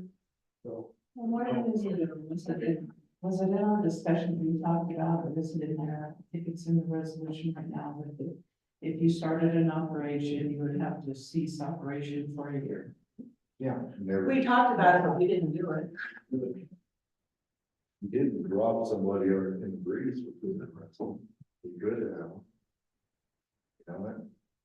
The thing is if you do like he did and you have to stop for a year, You're out of business. I was gonna say, yeah, then you won't have that business. And then we as a community lose that But business. would that not encourage you to make sure that you have all your i's dotted, your t's crossed, and your homework done before you proceed? We dropped you in the breeze. It's- You got it's- dropped in the breeze. If I came from Pennsylvania or wherever it is that he came from and they, Fall. I had no clue. Devil. The real estate agents and the welcoming committee of Custer County don't tell you squat. You don't have to. And I understand that, Mary, but I know the conversations that I've had with individuals in this situation, and I'm not gonna say that. I know that we've sat down with the steps for them. We've given people copies of the resolution, pages specific to that. We take phone calls all the time on what our rules and regulations are. But He knew. But he didn't know when he started, he didn't know when he came here. Yeah. He so said he that. did, Well, you he should- did. I mean. He did before he got that far along, because it originally started. My first contact with him was in December, was on December 21st of 2022. And I went out there because it was brought to my attention, some violations. Yeah. I sat with them, we went through everything, I worked with him to get all of his compliance issues brought up to date. The day we went out there, he had something erected and didn't have it permitted. That's what I mean, though, he was already He knew. not in compliance when he prior to everything. But, right, and you guys told me don't pass that on. I- because he's and not I- in compliance, but we passed it on and walked out there and he's still out of compliance. He made it right, For different year. he's gonna, Over a year, wouldn't it? So long. well, when we run the tour. Oh, there was nothing, yeah, he had greenhouse up there for me too. And he said, well, I didn't know, and I'm sure he didn't. And to me, that's just, I don't know, everybody should dot their i's and cross their t's. It upsets me when they don't. So yeah, if you guys can talk to them, that would be great. That's what I put in here. Could the commissioners make a condition of it? Yes. Yes, they can. If they wish, they probably. Or they get it through the- But then you guys are gonna talk to them, right? Yeah. They can do that. Oh, that is awesome. I love that idea. That puts it away from you and on them. They just. But they might.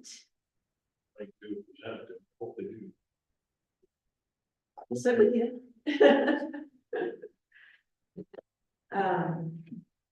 Fine. As in FINE, as in money, not sponsor. Set ourselves up. Glad somebody's standing. So the commissioners can set precedents with this. They could, If they will. if they, but they could. Okay. All right, what's next? And any further business, I hear a motion to adjourn if we don't. No, we have the planning and zoning compliance reports. And, And I don't have a lot. okay. We have 4 sawmills operating, that should be. And an SPR. Hear about it.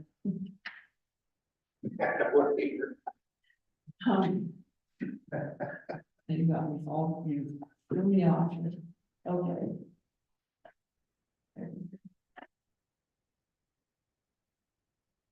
In February, our numbers look very similar, to last year. We had, let's see, 4 septic permits, which is actually down, so we'll be keeping an eye on that, just to see if that's an indication that construction is slowing down. We had 8 dwelling permits, 6 non-dwelling permits, and 14 zoning permits altogether. So we're right at the same amount we were last year, pretty much across the board. Our, we're not seeing as many large building permits as we did last year at this time. We were getting some multi-million-dollar dwelling permits pulled. Where right now, we're not, it's a lot of little things, a lot of accessory buildings, things like that. Our income so far for the year, total income is $53,152.71. Some things that we've been doing in the planning and zoning office, I have been learning about another job responsibility that I have, and that is doing damage assessment. If we were to have a natural, some type of disaster, it would be myself and the assessor's office most likely that would go out and do damage assessment. I had the opportunity to go to Steamboat Springs and attend a 2-day training class with Robb County. And that was a very informational, very informative class. So hopefully come back and we're working with our voting department to develop plans so that we know what needs to be done and what players need to be brought to the table if we do have a disaster and there are structures that are damaged. So we'll be working on that. And just a reminder to you guys that we do have the moratorium that will be expiring on July 14th of 2024. That the commissioners are aware of. I brought it to their attention, so I'm all email. I think that copied you keep that. That is expiring in July. So basically what that's going to do is allow if they don't bring the moratorium, re-sign the moratorium, and that will allow subdividing within our county, where right now there's moratorium stopping that. So anything under 35 acres, it stops. So It stops on after July 14th. it's July 1st or July 14th, July 24th. So Yeah, If they don't reissue that moratorium, then it will expire. they can do it. And it will allow for subdividing lots under 35 acres. Right now, I don't have any control, county has no control, the state has no control if it's over 35 acre lots. But if it's under, it will allow that if they don't re-sign that moratorium. That means But they- it's moratorium for zones 1 and 2. It's all of Custer County right now. And it specifies in more detail the valley floor.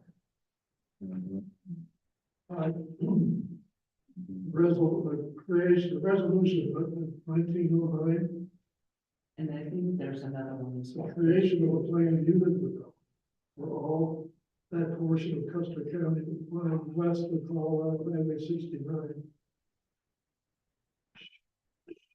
Shall, as of July, I got July 1st, 2019.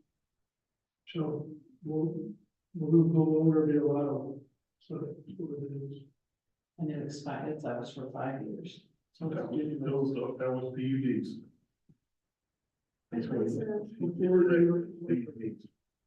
One-year moratorium be placed on the approval of new PUD.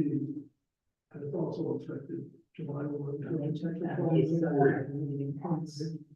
So for anybody, PUD, though, PUDs would be a different situation. Subdivisions would be separate from PUDs. so you mean people could start just selling off their land, they have 35 acres. Is what it means, right? Right. I mean, they could not develop a PUD, which is a land use development, which is actually usually a multi-use of the property. We get phone calls every day with people wanting to 20-acre lot, break into 4 lots. And one of the moratorium stops that, and it was done, signed at the same time as that. So it's a separate one. There's two. It's a subdivision. Yeah, the Senate Bill 35. So have they mentioned anything regarding that? I brought it to their attention, I sent to all 3 of them, had conversations with them about it, if they have questions, and they're aware that it's due to expire, what their plans are to do. It'll be on one of the upcoming agendas. You can ask them about that when you're in there, tell them, make it, get some money for him, that's all. We should make it. Any further business? Kind of far.